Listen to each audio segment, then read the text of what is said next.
Hello, എല്ലാവർക്കും Manju's diary ബുക്കിലേക്ക് സ്വാഗതം. ഇന്ന് ഞാനൊരു ദോശയാണ് തയ്യാറാക്കുന്നത്. അപ്പോൾ എന്നും ഒരേ ടൈപ്പ് ദോശ കഴിക്കുന്നവർക്ക് ഒരു വെറൈറ്റി ആയിക്കോട്ടെ എന്ന് വയ്ക്കാം. വൈകിട്ടൊക്കെ ഡയബറ്റിക് ആയിട്ടുള്ള പേഷ്യൻസൊക്കെ ദോശയല്ലേ പ്രിഫർ ചെയ്യുന്നത്. അപ്പോൾ അവർക്ക് വേണ്ടിയിട്ടൂടാണ് ഇത്. ഞാൻ അര കപ്പ് ഗോതമ്പ് പൊടി, അര കപ്പ് അരിപ്പൊടി, പിന്നെ അര കപ്പ് കടലമാവ്, ഇതിൻ്റെ കൂടെ ഞാൻ ഒരു ടീസ്പൂൺ മഞ്ഞൾപ്പൊടി ചേർത്ത് ഞാനൊന്ന് മിക്സ് ചെയ്യുകയാണ്. ഇതിൻ്റെ കൂടെ പുളിയില്ലാത്ത ഒരു 1/4 കപ്പ് തൈര് ഒഴിക്കുകയാണ്. അപ്പോൾ ഇതൊഴിച്ചിട്ട് നമുക്കിതൊന്ന് മിക്സ് ചെയ്യാം.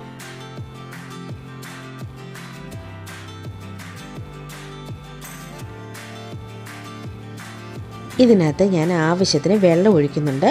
അപ്പോൾ വെള്ളം ഒഴിച്ച് നമ്മളൊരു ദോശയുടെ മാവിൻ്റെ ബാറ്റർ പരുവം ഉണ്ടല്ലോ, ആ ഒരു പരുവത്തിൽ നമുക്ക് ആവശ്യത്തിന് വെള്ളം ഒഴിച്ച് നമുക്കൊന്ന് കുഴച്ചെടുക്കാം. അപ്പം ഞാനിപ്പോൾ കുറച്ച് ഉപ്പ് ഒഴിക്കുന്നുണ്ട്. പക്ഷേ ഉപ്പുപൊടി ഒരു ടീസ്പൂൺ ഞാനിപ്പോൾ ഇട്ടു. പക്ഷേ കുഴച്ച് കഴിഞ്ഞിട്ട് ഞാൻ ടേസ്റ്റ് നോക്കിയിട്ട് ഞാൻ ആവശ്യത്തിന് ഉപ്പ് ചേർത്തിട്ടുണ്ട്. അപ്പം നമുക്ക് ബാറ്റർ റെഡി ആയിട്ടുണ്ട്.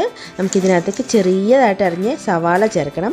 അതൊന്ന് മിക്സ് ചെയ്ത് കഴിയുമ്പോഴത്തേക്ക് ഞാൻ കല്ലടുപ്പ് വെച്ചിട്ടുണ്ടായിരുന്നു കേട്ടോ. അപ്പോൾ അതൊന്ന് ചൂടായിട്ടുണ്ട്. അപ്പോൾ ഞാൻ പിതുക്കെ ഇതൊന്ന് ഒഴിച്ച് കൊടുത്ത് എണ്ണയോ നെയ്യോ എന്തെങ്കിലും ഇത് സൈഡിൽ തടവി ജസ്റ്റ് ഒന്ന് നല്ലപോലെ ഒന്ന് മൊരിച്ചെടുക്കാം. കട്ടി കുറച്ചുണ്ടാക്കുന്നതാണ് വളരെ ടേസ്റ്റ്. പിന്നെ നെയ്യോ ബട്ടറോ പിന്നെ എണ്ണയോ എന്ത് വേണമെങ്കിലും നമുക്ക് ചേർക്കാം. അപ്പം നല്ലപോലെ മൊരിഞ്ഞ് കിട്ടും നമുക്ക്.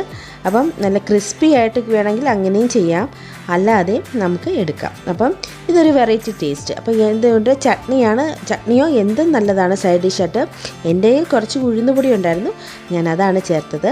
അപ്പോൾ നിങ്ങൾക്ക് ഇതൊന്ന് ട്രൈ ചെയ്യാവുന്നതാണ്. അപ്പോൾ എൻ്റെ ചാനൽ സബ്സ്ക്രൈബ് ചെയ്യാത്തിട്ടുണ്ടെങ്കിൽ ഒന്ന് സബ്സ്ക്രൈബ് ചെയ്തേക്കണേ. അപ്പോൾ വീണ്ടും വേഗം വരാം. This is bye from Manju's diary book. Take care.